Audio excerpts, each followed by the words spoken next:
Welcome to our new podcast mini-series, Exploring Neurodiversity, which is co-produced by FE News and Cognassist. My name is Gavin O'Mara. I'm CEO and founder of FE News. This first episode is being kicked off by my co-host, Louise Karwowski, Head of Science at Cognassist. Louise, how are you? I'm really good, thank you, Gavin. How are you? Yeah, really, really good. I'm really excited to be kicking off this series, actually.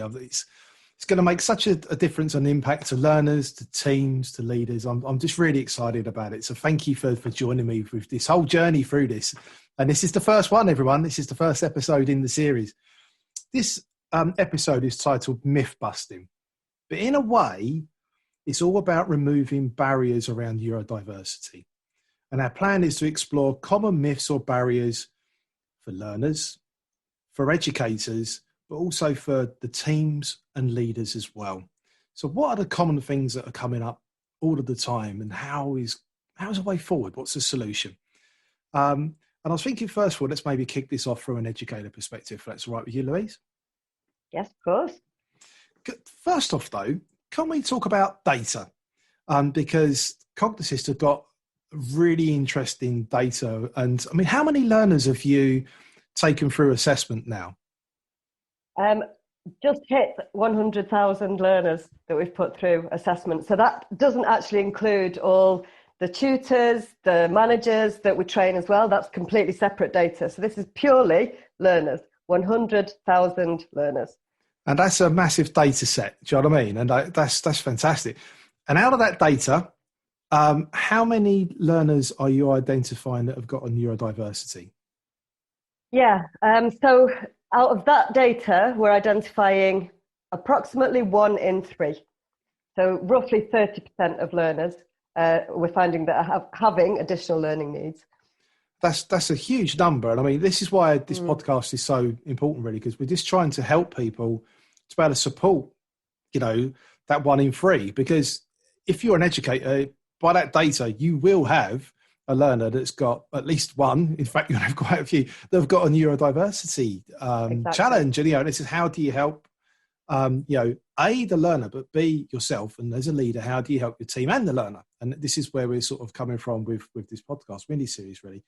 Also, with that data that you've been through, is that across all, if it's looking at sort of on the levels, we don't want to put people in pigeonholes, but, across all levels, like sort of, 2, 3, 7, is there still high numbers of people that have got a neurodiversity when it goes to like 5, 6, 7?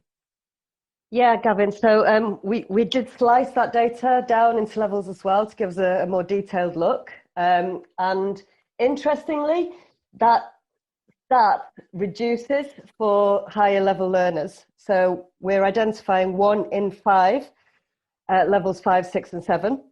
So that's 20% of learners, which is still significant if you think about it, particularly as these learners have gone through, a lot of their education and possibly career and not been found to have a need at all. So we're identifying people sort of, unmasking needs really at these levels. Yeah, no, very. So, I mean, even if you've got a cohort of learners and you're dealing at level 7, you're still going to have 20% from that data set to be able to say, there's going to be additional needs that you need to be thinking of. So. And Gavin, these learners at higher levels have likely developed their own coping strategies. And, that's not an easy thing to do yourself without any support. It's frustrating. You don't know what's going to work for you. You don't know how you really think and learn. But that makes it harder for these learners to actually be identified without a cognitive assessment. So, looking at your class, for example, or your cohort, it's unlikely that you as an educator would be able to tell who has a learning need and who doesn't. Yeah, no, 100%. 100%. So can we sort of roll into this? Because I think there's a few things I'd like to cover, and I know we've chatted through a few things, pre-podcast, and have come through the other series as well. And this is the first as a 4-part series.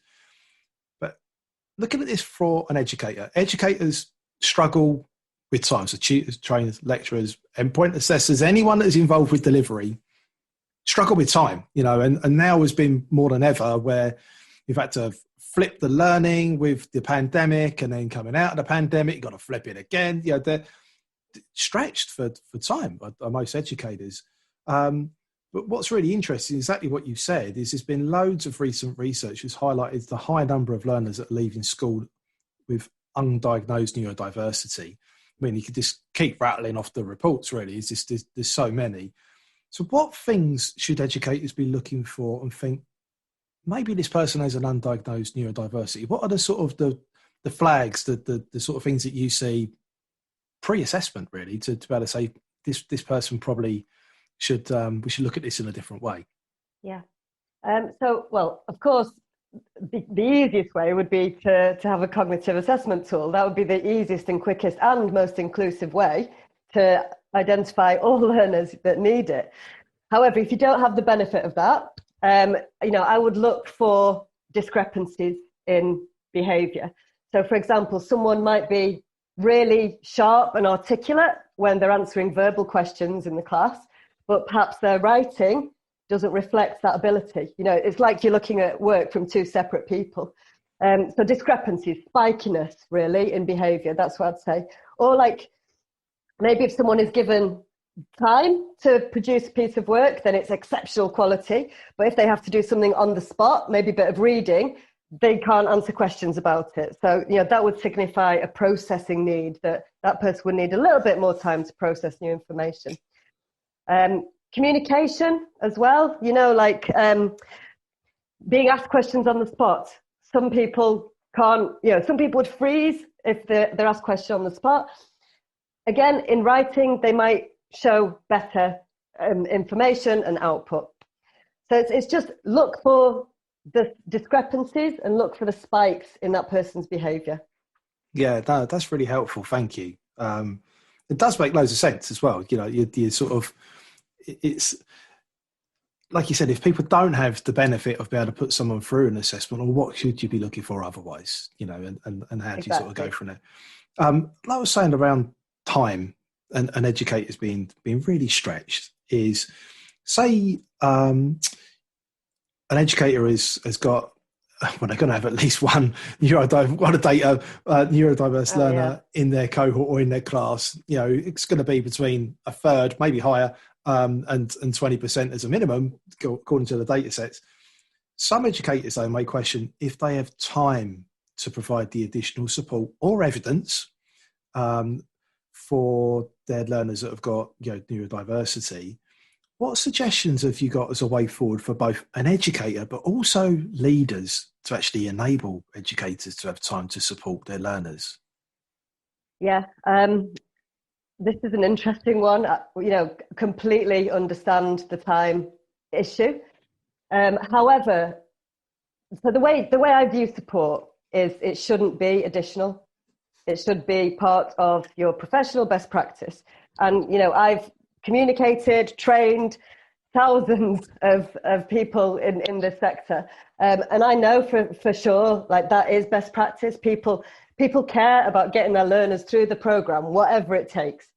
Now, that's probably why there's a lot of time discrepancy here, because that extra time has to be provided to get your learners through. However, if you instill strategies and coping mechanisms for the learners who have additional needs, then in time, they will be able to learn more independently, and they become more rounded, more disciplined themselves. So early work at the beginning will reap rewards towards the end, rather than pushing through with everybody in the same sort of way. That trial and error to discover how somebody thinks and learns is what takes the most time. Again, going back to cognitive assessment, that enables you to do it quickly. Without that, you have to figure it out with your learner, and it doesn't always work out. So, I've got an example, a real life example of a maths tutor, and he was teaching a class some maths, and there was one learner who got it in the class, but then couldn't apply it afterwards. So this particular maths tutor was he was telling me every 2 days, he was meeting him online, this was before the pandemic, to go over the same information with him again and again and again, because it just didn't stick. Eventually, the learner dropped out of the course, sadly. The tutor was saddened, frustrated. He went through the training with me, and then he said, well, it's blatantly obvious now what the issue was. The learner obviously had a difficulty with retaining verbal information. So at the time, he got it, but he couldn't remember what I was telling him afterwards. So instead of regurgitating the same information over and over again, what I should have done was find different ways to present it to him. And that's the thing, that tutor was putting in hundreds of extra hours for that learner, and it still didn't work. So it's about understanding your learner early on. Yeah, no, definitely. I was going to talk about what leaders can do as well. Yeah, that'd be really, really good. Because I was going to say, like, how do we then enable, if you're looking at it from a leader perspective, you're looking at your cohorts and you're thinking you're divvying up your time, but it's sort of making it noughts and ones. How do you make it so as it's you're giving people time to make impact? So, I mean, we have got learner support funding available to support organisations with this sort of thing. If there's extra time being spent with learners, or extra teams or extra members that are needed in teams, then that funding can help support that. Training of tutors is really important. Upskilling your teams to understand and spot and how to support learners is really crucial, because that will save time. But I think in terms of management, it's really important to factor this into one-to-ones with your team members, because you need to be looking at how many individuals are actually accessing additional support. So in a cohort of, say, 45 learners, we predict that 9 will have a hidden learning need. Okay. Now that should be an average. That's manageable.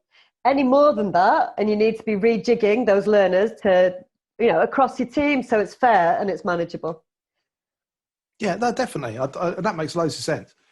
Thinking about your maths tutor example sort of leads me to my next sort of question, really, around solutions again for tailoring delivery.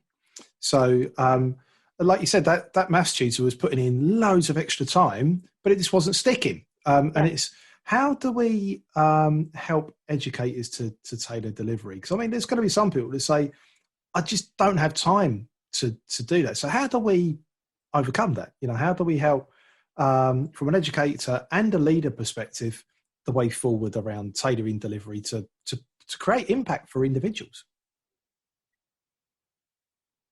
So the best way to do this is to be fully inclusive for every single person.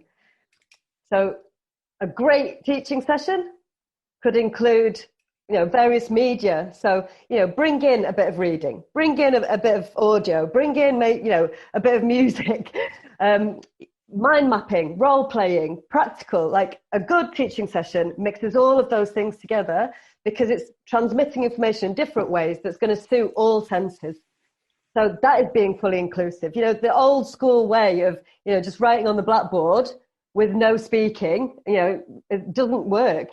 One size does not fit all in education.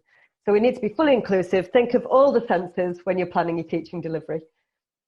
Yeah, that's really cool. From a leader perspective, I suppose that's a CPD issue. If you've got like someone who's being a bit old school, is sort of, how do you spot that? How do you then sort of enable different educators to have that full suite, I suppose, really, isn't it? Yeah, definitely training, and just even a basic understanding of how different teaching methods suit different senses. Observations, pop in, see what's going on. Have group best practice sharing sessions. Especially with remote delivery now. There's a lot. This is a new thing for a lot of educators. There's so much we can do with remote teaching and remote training. It's not just talking through a screen anymore. You can bring in the use of colours. You can bring in the use of shapes, like actual drawing on the screen as it's happening. All of these things need to be incorporated and shared. Talk to learners as well. What's working for you, what's not working for you. Yeah, no, definitely. Can we talk about teams? Because sometimes when it comes to neurodiversity or SEND, this can sometimes fall on the shoulders of maybe just one person or a really small team. if it's a part of a much larger provider or a larger college. But that's got its challenges. Yeah, you can have Teflon shoulder syndrome or hot potato syndrome, which, pass that on really quick. Pass it on. Yeah. But how can we stop learners falling through the gaps? And, basically, we don't want any learner to be left behind. So how can we avoid that? If you're in a larger organisation and you've got dedicated learner support, that all seems great on paper, but how can you make sure that it is great and people don't just fall through the gaps? It needs to be collective effort, Gavin. So, if your provision is lucky enough to have a specialist team, that's fantastic. But, it's not only their job to support learners. We all have a desire to do that. Additional support, inclusive support just needs to be, our blood within this sector. We need to be doing this for every single learner, whether they have a need or not. So don't just throw things to your learning support team. Make sure that you're taking account of, best practice, inclusivity, bringing your SEND learners to the forefront as well. And I suppose it also goes not just with delivery, but also evidencing as well. If you're talking about additional learner support funding, for example, it's also then not the same as there's an MIS team or there's an admin team. That ain't my problem type of thing. It's the same thing again, I suppose, isn't it? It's exactly the same. And Ofsted will be looking for that, in delivery. Like since the launch of the EIF,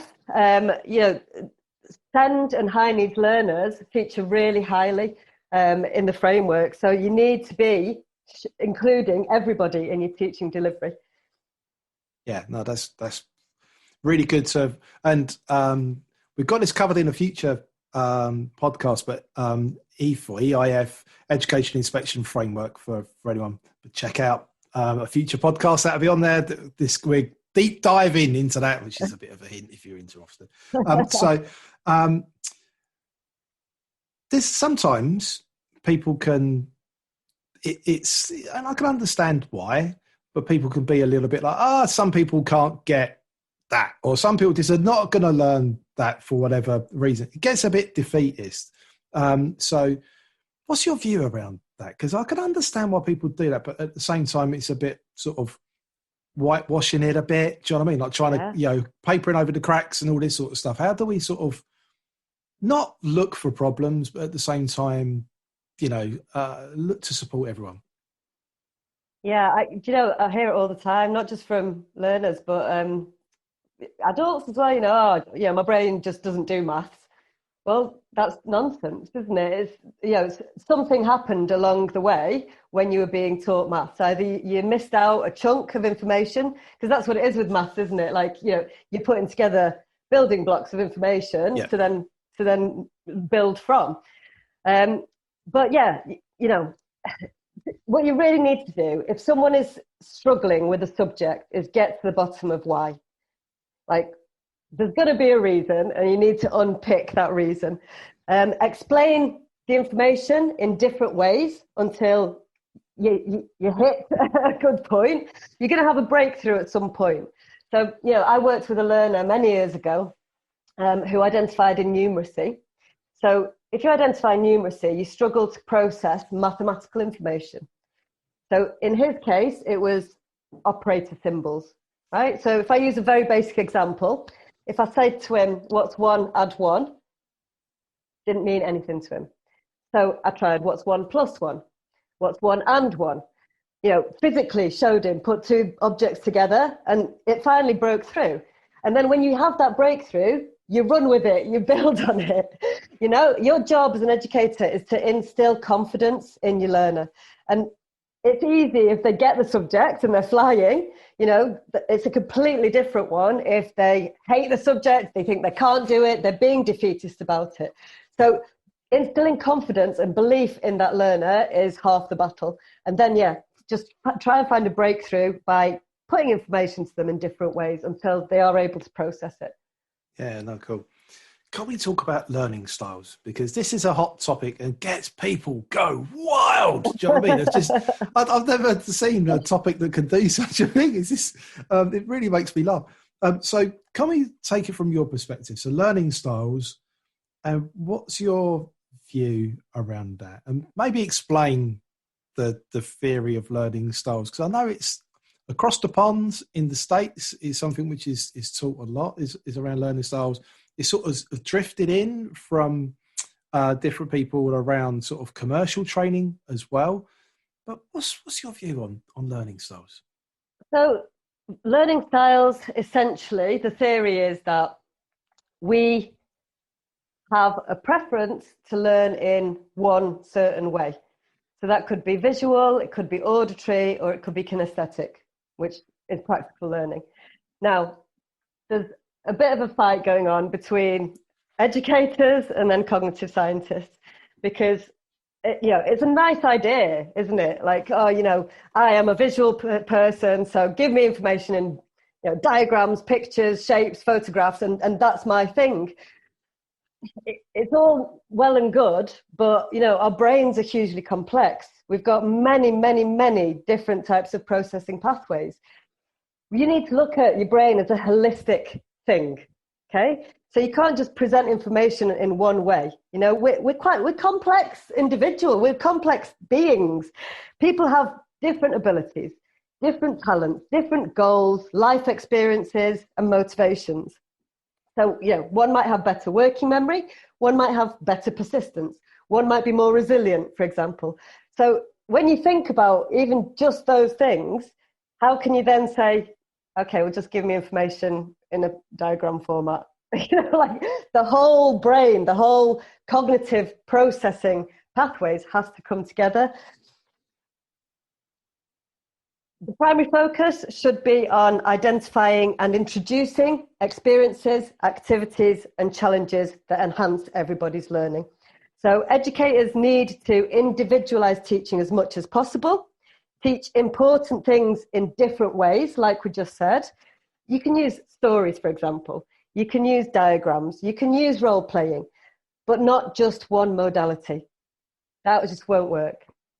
Yeah, I suppose this is then making light of it, really. But if you're on we can travel again and you're on a ferry and it's sort of on fire, then, if the bell's going off but you ain't got a diagram, then you're like, no, I can't deal with that. Give me a diagram, then I'll move. It's just like weird, isn't it? Do you know what I mean? We need to be looking at? Sorry, Gavin. Yeah, go on, Lou. We need to be looking at is where people struggle. So, in respect to their strengths, we need to be looking at how to better the areas of need. So we need to be instilling structures, frameworks, support strategies to help raise their game in those things as a holistic path. Yeah, no, very, very much. Can we talk about learners? Because we've covered educators, and the majority of the audience on FE News are educators and leaders. But at the end of the day, everyone's there for the learner. So how can we then maybe give some tips and advice to educators when they're maybe hearing certain things from learners, or how do we instill that, like you said, confidence in the learner, really? Looking around neurodiversity, there's a lot of people that are undiagnosed, and like you said, they could be getting to level 7. So that would mean they've gone all the way through school, they've gone through FE, traditional FE to, let's say, level 3, then it goes into the missing middle, then we're going into higher, and to have got there must be super deeply stressful to have to either hidden that or to just, like you said, try to work out coping mechanisms. But sometimes there's going to be things like, I've sort of thought of this around learner reluctance, really. So some learners may feel it's a bit like what we were saying about the educators, about them having additional time to support their learning. What would you sort of suggest as a way forward for an educator if they're having a reluctant learner, or maybe a learner saying, I've got, A levels, a degree, I've got level 5, I'm like sort of, a senior leader. How do you sort of, if there's been an identified neurodiversity, how do you then deliver that in a way which you onboard them, Yeah, this is really common, Gavin. We're not talking intelligence here. So we're not saying or questioning somebody's abilities. What we're saying is, if you have a neurodiversity, there is one or more areas of processing that you may struggle with. So to access support means we're telling you how you can solve that for yourself. So we're going to equip you with the knowledge and the tools that you need, not only to complete your program, brilliantly, without the stress and additional anxiety and frustration that you may have been carrying up till this point, but we're also equipping you for giving you the tools for the future. So we're supporting your progression. You will be able to sit in any situation, education or employment, and be able to cope with it. Yeah, no, that's, and it's just a way forward for people, isn't it? This question, and I'm trying to think how to word this properly. But I think it's just, we're being real here and we're trying to dispel myths. So I'm just going to come out with it basically.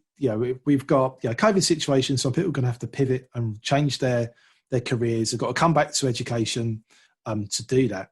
And there's going to be reluctance from some people because the old school way of dealing with neurodiversity wasn't the greatest. You were sort of, sometimes it was implied, other times it was out and out said, you're stupid. And how do we sort of, for learners that have been through that, and it will probably, hopefully, be mainly people of a certain age. Hopefully, this still isn't happening for younger learners that are coming through now.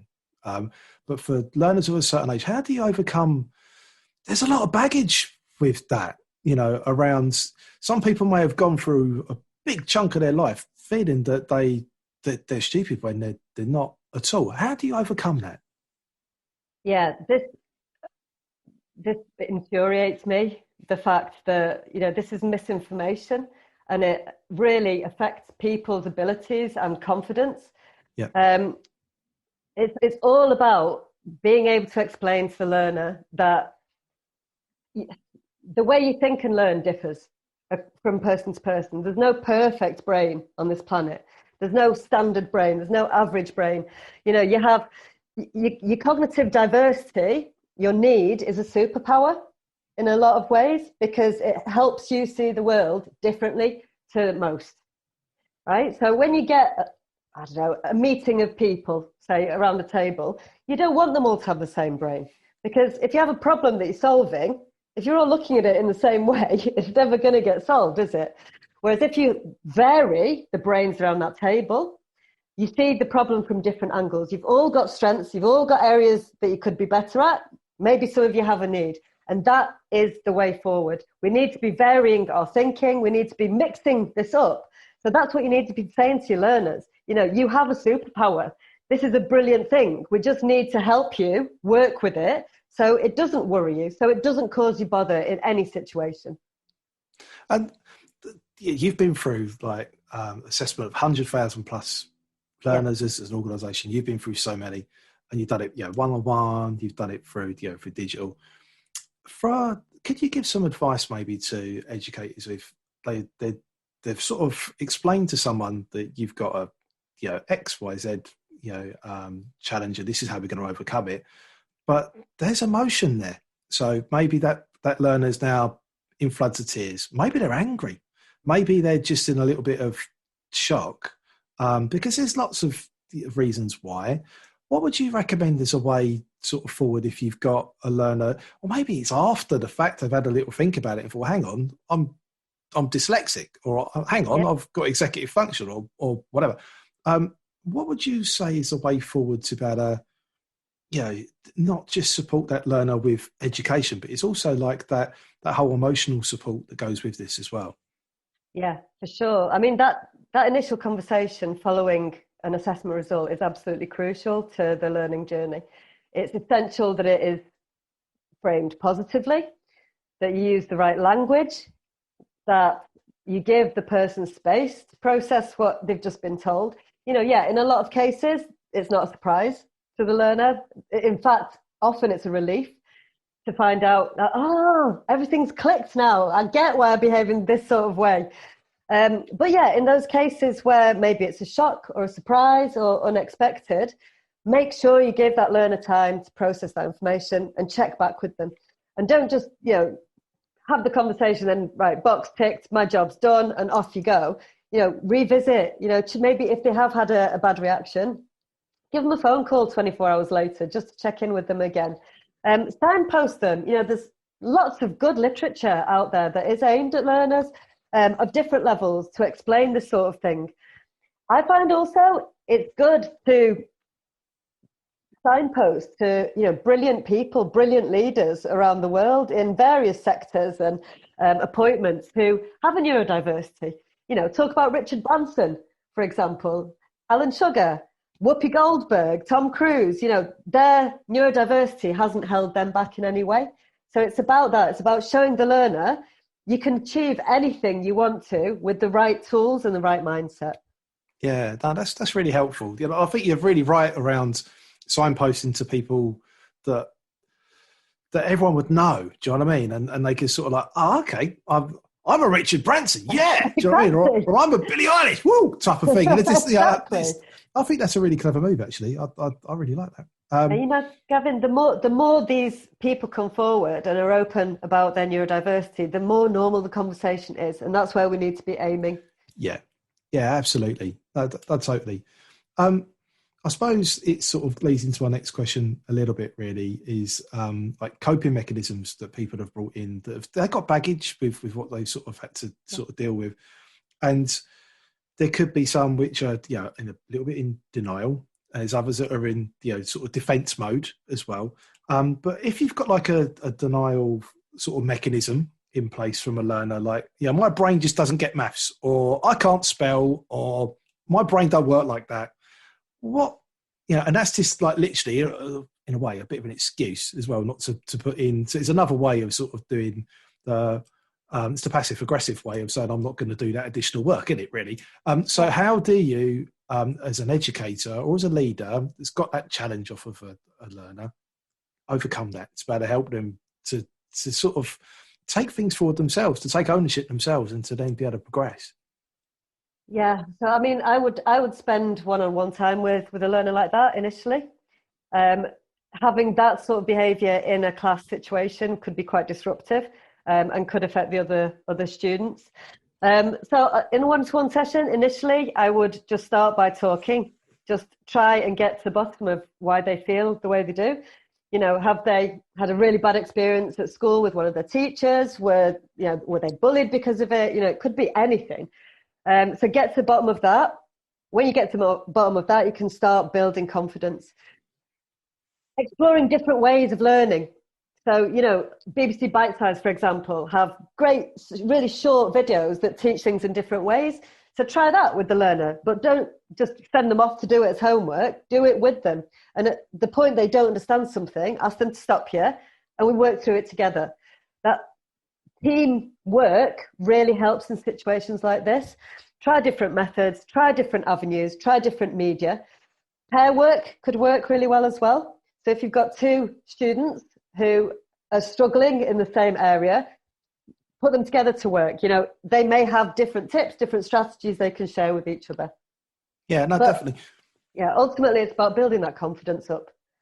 This is sort of going to lead to my next question, which I sort of was going to ask earlier, but it seems right to do it now, is you've got a cohort of learners and it's in a classroom. Those were the days when you could actually be in a classroom and all this sort of stuff. And you have got some learners that have identified as neurodiverse. How do you make sure you're tailoring learning for the learner, but also not embarrassing them by making it be like, now we're going to do this and sort of be a little bit, stand, because there's a tactic that some educators do it's a reluctance thing to make it sort of stand out for other people. How do we sort of make it so it's inclusive, but it doesn't then make people feel embarrassed and it flips the other way? Well, Gavin, as I said before, we all have strengths in our thinking and we all struggle with some things. Like there's no perfect brain. So this one size fits all doesn't work. I'm going to say it. I'm going to say it and say it and say it. The way to be fully inclusive, and this is whether you've got a need or not, is to just have good teaching practice. So, for example, you could bring in strategies such as stick to the same routine. So everybody in that class knows that you're going to have a 5-minute warm-up session, then you're going to have your intro, you're going to go through the previous session, and then you're going to have a conclusion. So that framework is going to work for everyone. Chunk information down.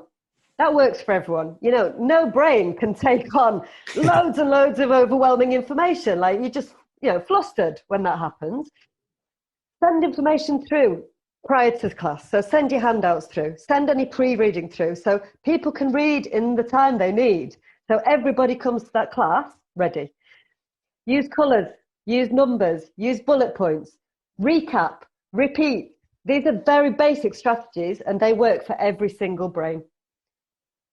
And looking at sort of the way into the future, we've had the massive acceleration of education technology due to COVID. And I think, to be honest, that's one of the successes of COVID, which has been a terrible situation, but is accelerated the use of technology, which wasn't happening at this pace before. What do you see as a way forward to be able to help all learners with the use of technology? A bit like what you said with using colours, using different, recaps. How can we use technology moving forward to be able to help all learners? I mean, I've got to say the sector has risen to the challenge of working remotely really quickly and really well. I've presented at various conferences over the last, obviously online conferences over the last year, and it's been fantastic to hear the various strategies that are being employed. Little things, Gavin, like the ability to record a session. It's such a simple technique, but it wasn't done in face-to-face teaching before, unless a learner did it themselves. So this is a blanket approach, right? You can record your session, send it out to all your learners. They can revisit it as many times as they need to. Polls, interactivity, word clouds, all of that is really, really easy teaching. And it's a great way also of gauging how your learners are feeling. Other things, you can use things like interactivity. So, instead of in the classroom, you stood at the front of the class with, the marker, who's going to come and answer this question? Online, it's really quick and easy to all be contributing to an online interactive whiteboard session and sharing ideas that way. I think also this has been a prime opportunity to instill online behaviour etiquette in our learners. So without knowing that we're really doing it, switching your camera on, pausing when somebody else is talking, paying special attention to body language, non-verbal communications, gestures. That's even more important when we're communicating online. So all of that behaviour we've transmitted to our learners. So they've learned an extra skill during this pandemic that they can take forward with them. Yeah, no, that's really, really helpful. I'm saying that, and we're doing this over a video, and I'm nodding like crazy. But if you could bust one myth around neurodiversity, what would be the thing you would want to do? Because you live this, you've been, you're head of science and cognassist, you've been living this, but you must have so many different things that you hear or see. What would be that one thing you'd want to just go, psh, and that's it, it's gone? Well, there are many actually, but I'll just pick one, Gavin. I think the main one is when I hear it's not my job. It's not my job. That really hurts my heart, because it everybody thinks it should be somebody else's job sometimes, and in this case it's not. It's really dangerous to think in that way. Yes, we have specialist teams. Yes, we have specialist teachers as well. But this needs to be lived and breathed by every single person that works with learners. That's the only way we can form well-rounded, confident, productive individuals that then go on into society. Yeah, no. What you rather? Give us your top three then, because I think there's that one around it's someone else's job is really interesting, because it's that Teflon bit we're talking about again. But at the same time, I suppose there's also the flip, that there's that other person takes it all on, and it's like that maths tutor that you talked about earlier that does so many more hours. What do they need to do to be able to then ask for, I need some help here, I need some help to be able to make change it, and also I need some life. Yeah, exactly. What would you recommend there? Training. I'm going to plug shamelessly our masterclass. I can do that because it's free. We built that series for the sector to give everybody the ability to upskill themselves, even if the organisation doesn't. So go download it. You don't have to do all 6 sessions. You can do whatever you choose out of it. But, upskill yourself. It's our job to do that for ourselves. We're learning every day. Things are changing every day, and we need to be upskilling ourselves in all sorts of avenues every day to support our learners better. And your learners will respect you for that. You know, if you're talking to them on their level and have an understanding and a genuine care for their abilities and progression, they're going to respect you and they're going to love hearing what you say to them. Yeah, no, definitely. And we're in the education sector. Yeah, we should be educating ourselves. Surely that's right. What we're meant to be doing, isn't it? Exactly. So you want some more? You want a couple more? I want two more of your myths because I'm now intrigued. I want to know what. Two more. All right. High-level learners don't have learning needs. That's okay. a pet peeve of mine when I hear that. Like, we started this podcast by saying our stat, you know, one in five, 20% of high-level learners are being identified through Cognassist, right? The amount of conversations I've had with people that say, well, there's no point me looking at a tool like Cognassist because none of our learners will identify with a need. And that could be because they're high level, or it could be because of the type of work they're in. Okay. All right. They put their learners through the assessment. Yeah. Roughly 20% were identifying. So don't dismiss a learner based on the level they're at or the type of subject they're studying. Anybody could have a neurodiversity. Yeah, no, definitely. How do you overcome that? Because that's sort of, is that ignorance, arrogance, or just uneducated? You know, what's the way to get around that? Communication, I think. You know, coming forward with stats like we are doing, to dispel these myths. You know, I spent a lot of years supporting disabled students in higher education, and a significant amount of those learners were being diagnosed with dyslexia at that high level, so midway through their degree.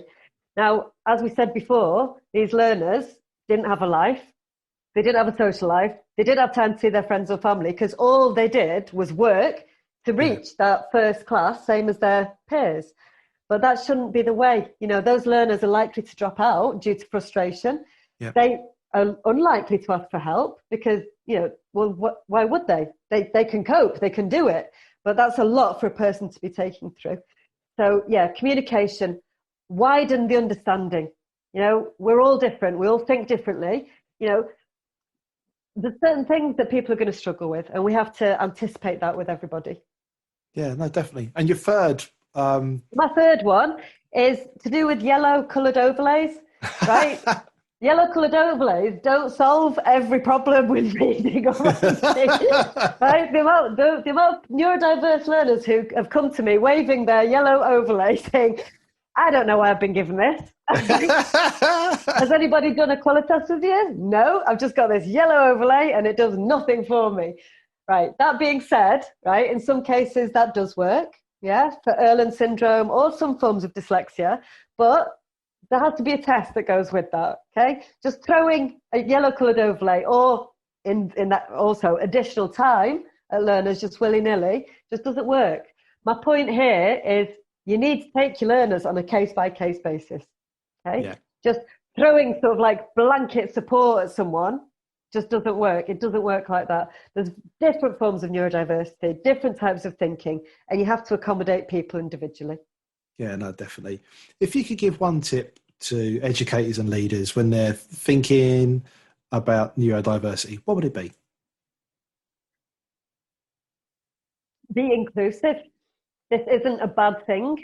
This is a good thing. It's a superpower. It's important to have different thinkers in your organisation. It's important to elevate people who are struggling as well. So instill confidence in every single one of your learners. We are all neurodiverse. We are all cognitively diverse, and it's a really important thing. Yeah, no, definitely. And what would you also say? Same thing again, really. A top tip for learners around neurodiversity, diagnosed or not. What would you say would be a good thing for them to be thinking about? Believe in yourself. You can make huge strides in society having this superpower.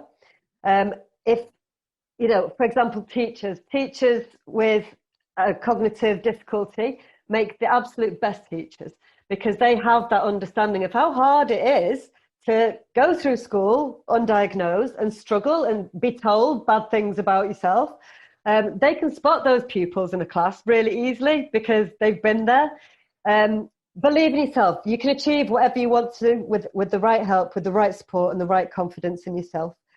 For those learners who don't have a need, work with your strengths, but you will also have weaknesses. Just because you don't have a need doesn't mean that there are things that you're not bad at. There are. Don't ignore them. Grasp them. Find ways around them. Don't ignore it. So if you're a bit bad at reading, don't just ignore reading. Keep reading until you get better at it. That's my advice. Louise, that's been absolutely fantastic. Thank you so much for kicking off this podcast series, Exploring Neurodiversity. There are 4 parts to this series, so I hope you join us because Louise is the co-host with me on the other 3, and I hope you enjoyed today. I hope it was helpful. The idea for today was to just literally be able to really shine a light on some of the stuff which is sometimes a bit hidden, and to be able to then help you and your learners to be able to progress and to be the very best they can be. So thank you, Louise, for kicking that off today. And we look forward to speaking to you very soon in Exploring Neurodiversity. Fabulous. Thanks, Gavin. Thank you for joining me and Louise for the latest edition of Exploring Neurodiversity. This is actually one of a 4-part mini-series. All of the episodes together are Mythbusting, Steps to Outstanding, Funding Fears, and Implementing Inclusivity. So me and Louise will hopefully speak to you soon.